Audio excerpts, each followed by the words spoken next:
अस्सलाम वालेकुम, welcome to my channel. अच्छा, आज हम जो है टाइप ऑफ मैट्रिक्स जो है वो हम पढ़ाएंगे कि मैट्रिक्स के टाइप क्या क्या है। तो सबसे पहले हम यहाँ पे कर लेते हैं कि टाइप ऑफ मैट्रिक्स में हमारे पास जो फर्स्ट नंबर पे आ रहा है वो हमारे पास है रो मैट्रिक्स। तो डिफिनीशन है the matrix which is only one row, means हमारे पास वो मैट्रिक्स जिसमें हमारे पास सिर्फ और सिर्फ एक ही रो हो, तो ऐसे मैट्रिक्स को हम क्या कहेंगे? Row matrix. Suppose we have matrix which is 1 3 4, so we have to check whether the given matrix is a row matrix or not. We have to check only one thing which is a row, and 1 3 4 ये हमारे पास सिर्फ और सिर्फ एक ही रो में आ रहा है, तो इसको हम क्या कहेंगे कि ये हमारे पास रो मैट्रिक्स है। Second one is column matrix. तो कॉलम मैट्रिक्स का जो डिफिनीशन है कि the matrix which is only one column, जिस तरह हमारे पास रो मैट्रिक्स में एक ही रो आना चाहिए था, तो यहाँ पे हमारे पास कॉलम मैट्रिक्स में हमारे पास एक ही कॉलम आना चाहिए। तो एग्जांपल ए बी या 1 3 5 हम जो भी एग्जांपल ले रहे हैं, we just want to check the number of column in the given matrix. So we have two matrix where number of column is 1 1. अगर किसी भी कॉलम में हमारे पास एक ही मैट्रिक्स एक ही कॉलम जो है वो आ जाए, तो इसको हम क्या कहेंगे? कॉलम मैट्रिक्स कहेंगे। Third one is square matrix, the matrix in which number of row is equal to number of column. अगर हमारे पास किसी भी मैट्रिक्स में नंबर ऑफ रो जो है वो नंबर ऑफ कॉलम के बराबर आ जाए, तब हम उसी मैट्रिक्स को क्या कहेंगे? उसी मैट्रिक्स को हम स्क्वायर मैट्रिक्स कहेंगे। जिस तरह हमारे पास एग्जांपल है LMNO, तो ये हमारे पास एक एग्जांपल है जिसमें हम just want to check whether the number of row and the number of column in the given matrix are equal or not. तो यहाँ पे हम जब चेक कर लेते हैं तो हमारे पास इस मैट्रिक्स में हमारे पास LM जो है वो एक रो है और साथ में NO जो है वो हमारे पास सेकंड रो है। Similarly we have to check number of column in the given matrix. तो यहाँ पे अगर हम चेक कर ले, LN जो है हमारे पास एक ही कॉलम है और MO जो है हमारे पास सेकंड कॉलम है। तो यहाँ पे हमें पता चलता है कि in this matrix we have number of row is equal to number of column. तो यहाँ पे हमारे पास नंबर ऑफ रो जो है वो 2 है and number of column is also equal to 2. So number of row and number of column in the given matrix are equal. So then this matrix is known as square matrix. Third one is rectangular matrix. The rectangular matrix is just like a square matrix, but there is a bit difference between square and rectangular matrix. The matrix in which number of row and number of column are not equal. तो यहाँ पे हमारे पास जो difference आ रहा है, square matrix में number of row and number of column must भी इक्वल होना चाहिए और रेक्टेंगुलर में हमारे पास नॉट इक्वल होना चाहिए। So we have a matrix A is equal to ABCD। तो यहाँ पे हम जस्ट चेक कर लेते हैं कि हमारे पास कितने नंबर ऑफ रो आ रहे हैं। हमारे पास रो 1 रो आ रहा है, ये हमारे पास 2 रो आ रहा है।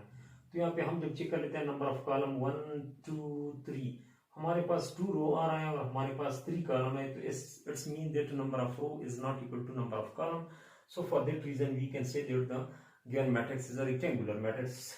अगर हम यहाँ पे देखें तो हमारे पास यहाँ पे भी है 1 2 3 4 5 6 हमारे पास गिवन मैट्रिक्स है। तो उस गिवन मैट्रिक्स में हमने number of row and number of column देखना है, जो कि हमारे पास नंबर ऑफ रो जो है इसमें नंबर ऑफ कॉलम के बराबर नहीं है, क्योंकि यहाँ पे हमारे पास 1 रो 2 रो 3 रो, तो यहाँ पे नंबर ऑफ रो 3 है, कॉलम 1 एंड 2, हमारे पास 2 कॉलम है, तो इस वजह से ये दोनों बराबर नहीं है, तो इसको हम रेक्टेंगुलर मैट्रिक्स कहेंगे।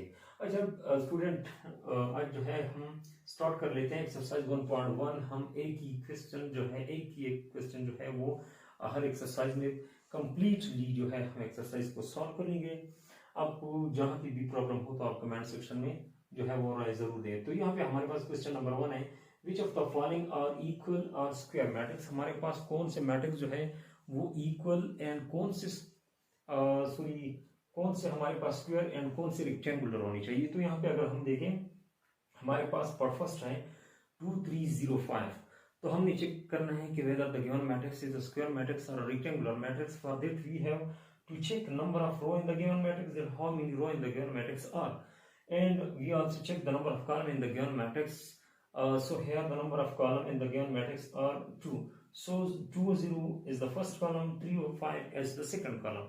तो जब हम ये चेक कर लेते हैं कि हमारे पास number of row is equal to number of column के बराबर है, तो हम ऐसे मैट्रिक्स को क्या कहेंगे? ऐसे मैट्रिक्स को हम स्क्वायर मैट्रिक्स कहेंगे। तो सेकंड पार्ट जो है हमारे पास है 6 3 -1 1 5 2. तो we just want to show that the given matrix is a square or rectangular, so for that we check number of row and number of column. तो यहाँ पे हम जब देखें तो हमारे पास ये फर्स्ट रो आ रहा है, तो ये हमारे पास सेकंड 1 कॉलम 2 कॉलम 3 कॉलम, तो यहाँ पे in this matrix B we है और 2 रो 1 रो एंड 2 रो. अगर हम यहाँ पे कॉलम चेक करें तो हमारे पास ये कॉलम देखिए, यहाँ पे मैंने 1 और 2 आर लिखा है. ये और means number of row, first row second row. ये 1C means first column, 2C means second column, 3C means third column. जब हम यहाँ पे देखें नंबर ऑफ रो जो है वो नंबर ऑफ कॉलम के बराबर नहीं है, क्योंकि इसमें 2 रो है और इसमें 3 कॉलम है, तो इसको हम स्क्वायर मैट्रिक्स नहीं कह सकते हैं बल्कि रेक्टेंगुलर मैट्रिक्स कहेंगे. तो हमारे पास स्टूडेंट एक थर्ड एग्जांपल है जिसको हम लेते हैं C इज इक्वल टू 1 0 0 0 2 0 0 0 1. तो यहाँ पे हम चेक कर लेते हैं कि हमारे पास ये जो गिवन क्वेश्चन है ये हमारे पास रेक्टेंगुलर फॉर्म है या स्क्वायर फॉर्म है. तो इसके लिए हम क्या कर लेते हैं, हम शो कर रहे हैं कि हमारे पास नंबर ऑफ रो और नंबर ऑफ कॉलम जो है बराबर है, यानी अगर बराबर हो तो ये हमारे पास स्क्वायर होगा, अगर बराबर नहीं है तो ये हमारे पास रेक्टेंगल होगा. तो हम जब देखते हैं तो 1 और 2 और 3 और मीन हमारे पास 3 रो जो है यहाँ पे रिप्रेजेंट कर रहा है. तो 1C 2C 3C का मतलब ये हमारे पास 3 कॉलम होनी चाहिए. इन दिस मैट्रिक्स C जो है हमारे पास we have 3 row and 3 column, so the number of row is equal to number of column. That's why we can say that the number of row and number of column is equal to are equal, then the matrix must be a square matrix. इस exercise के और भी question जो है हम वो time by time कर लेंगे. आप लोगों ने कमेंट सेक्शन में जो है अपना राय जरूर देना. Thank you.